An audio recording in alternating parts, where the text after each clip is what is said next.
ಎಲ್ರಿಗೂ ನಮಸ್ಕಾರ. ನಾನು ನಿಮ್ಮ ಜಂಗ್ಲಿ ಮಾತಾಡ್ತಾ ಇದ್ದೀನಿ. ಇವತ್ತು ನಿಮ್ಮೆಲ್ಲರ ಪ್ರೀತಿಯ ಕನ್ನಡದ ನೆಚ್ಚಿನ ನಟರಾದ ದುನಿಯಾ ವಿಜಯಣ್ಣವರ 50ನೇ ಹುಟ್ಟುಹಬ್ಬ. ತಮಗೆಲ್ರಿಗೂ ಹಾಗೂ ನಮಗೂ ಕೂಡ ತುಂಬ ಖುಷಿ ಇದೆ. 50ನೇ ಸಂಭ್ರಮ.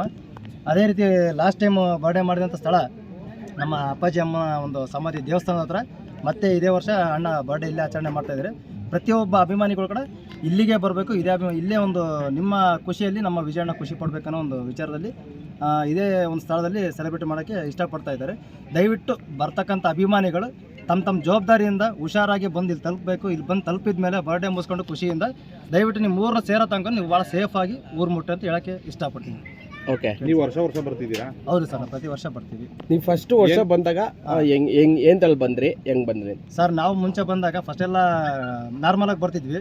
ಸ್ವಲ್ಪ ಏನಾರ ಎಕ್ಸ್ಟ್ರಾ ಇರಲಿ ಅಂತ ತೋರಿಸ್ಕೋದ್ರೆ ಆ ಥರ ನಾವು ಸೈಕಲಲ್ಲಿ ಬಂದ್ವಿ. ಓಕೆ, ದಾವಣಗೆರೆಯಿಂದ ಫಸ್ಟ್ ಟೈಮ್ ಒಂದು 5 ಜನ ಹುಡುಗರು ಸೈಕಲಲ್ಲಿ ಅಲ್ಲಿಂದ ಬಂದ್ವಿ. ನೆಕ್ಸ್ಟ್ ಟೈಮ್ ಒಂದು 9 ಜನ ಬಂದ್ವಿ. ಅದ್ರ ನೆಕ್ಸ್ಟ್ ಅಣ್ಣ ಬೇಡ ಅಂತ ಹೇಳಿದ್ರು. ಯಾಕಪ್ಪ ಅಂದರೆ ನೀವು ಹೈವೇಲಿ ಬರ್ತೀರಾ, ಏನಾದರೂ ಒಂದು ಪ್ರಾಬ್ಲಮ್ ಆದರೆ ನಿಮಗೆ ನೋವಾದ ನನಗೆ ನೋವಾದಂಗೆ ತಂದೆ ತಾಯಿಗಳು ನೋವು ಕೊಡೋಕೆ ಹೋಗಬೇಡಿ, ಬೇಡ ಅದೆಲ್ಲ ಅಲ್ಲಿಗೆ ಬಿಟ್ಬಿಡಿ, ನಾರ್ಮಲಾಗಿ ಆರಾಮಾಗಿ ಬನ್ನಿ. ನನಗೆ ಗೊತ್ತು, ನಾನು ಅಭಿಮಾನಿಗೆ ಹೇಳಂತ ಗೊತ್ತು, ಅದನ್ನ ತೋರ್ಸೋದು ಬೇಡ, ಮನಸ್ಸಲ್ಲಿರಲಿ ಅಭಿಮಾನ ಪ್ರತಿಯೊಬ್ಬರು ಮನಸ್ಸಲ್ಲಿರಲಿ ಅಂತ ತಿಳಿಸಿ ಹೇಳಿದಾಗ ನಾವು ಅದನ್ನ ಬಿಟ್ಬಿಟ್ಟು ಈಗ ನಾರ್ಮಲಾಗಿ ಬರ್ತಾ ಇದ್ವಿ.